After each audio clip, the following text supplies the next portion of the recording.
அஸ்வின்ஸ் இனிப்பு காரம் பேக்கரி மற்றும் செல்வ உணவகம்.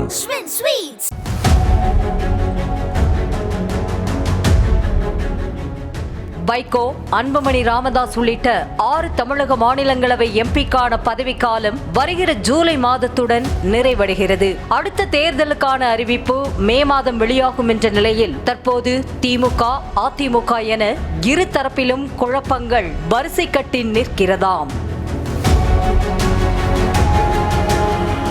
கடந்த 2019ஆம் ஆண்டு மாநிலங்களவை தேர்தல் நடைபெறும் போது அதிமுக, பாஜக, பாமக கட்சிகள் ஒரே கூட்டணியில் இருந்தன. ஒரு மாநிலங்களவை எம்பிக்கு 34 எம்எல்ஏக்கள் ஆதரவு தேவை என்ற நிலையில் கூட்டணி காரணமாக அதிமுகவுக்கு 2 மாநிலங்களவை எம்பி பதவி கிடைத்தது. ஒரு மாநிலங்களவை பதவியை சந்திரசேகரனுக்கு கொடுத்த அதிமுக மற்றொரு பதவியை கூட்டணி கட்சியான பாமகவின் அன்புமணி ராமதாசுக்கு ஒதுக்கியது அதிமுக.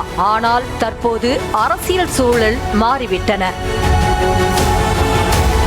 கூட்டணியாக குடும்பமாக இருந்த கட்சிகள் தனித்தனியாக பிரிந்து கிடக்கின்றன. தற்போதைக்கு அதிமுகவில் 62 எம்எல்ஏக்கள் மட்டுமே இருக்கின்றனர் என்ற நிலையில் காலியாகும் 2 மாநிலங்களவை எம்பியை பிடிக்க கடும் போட்டி ஏற்பட்டிருப்பதாக கூறப்படுகிறது. தற்போது அதிமுக கூட்டணியில் இருந்து பாமக விலகிவிட்ட நிலையில் அன்புமணிக்கு ஒதுக்கப்பட்ட மாநிலங்களவை எம்பி பதவி மீண்டும் கிடைக்க வாய்ப்பில்லை.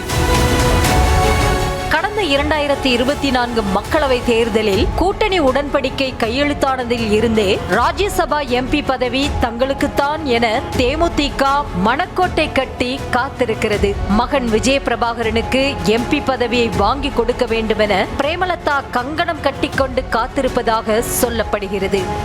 ராயப்பேட்டை அதிமுக அலுவலகத்தில் முதல் நாள் உடன்படிக்கை கையெழுத்தாக ராஜ்யசபா பதவி தேமுதிகவுக்கு என்ற அறிவிப்பை உறுதிப்படுத்துமாறு கேட்டுக் கொள்ளப்பட்டிருக்கிறது. கடைசியாக செய்தியாளர் சந்திப்பில் ராஜ்யசபா எம்பி பதவி குறித்து எதுவுமே சொல்லாமல் நைசாக நழுவிவிட்டார் ஜிபிஎஸ்.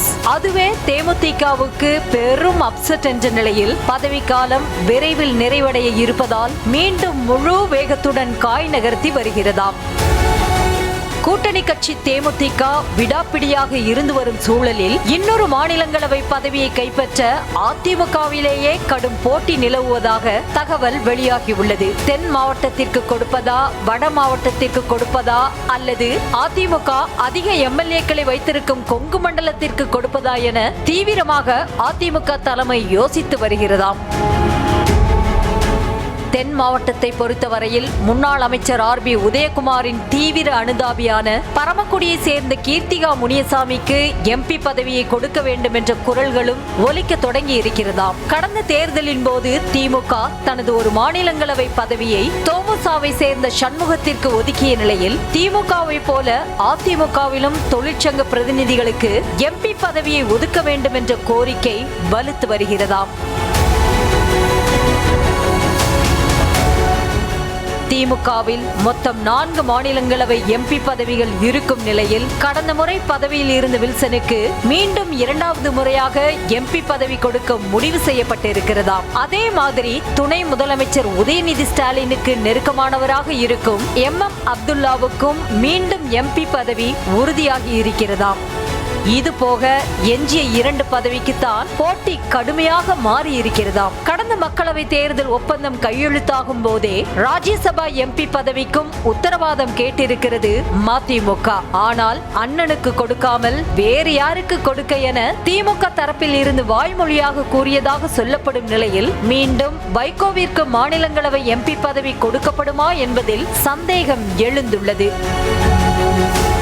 இன்னொரு எம்பியாக இருந்து வரும் தோமுசாவின் சண்முகத்திற்கு இந்த முறை கொடுக்க வாய்ப்பில்லை என கூறப்படும் நிலையில் அவருக்கு பதிலாக தோமுசாவிலேயே வேறு யாருக்காவது கொடுக்கப்படும் எனவும் கூறப்படுகிறது.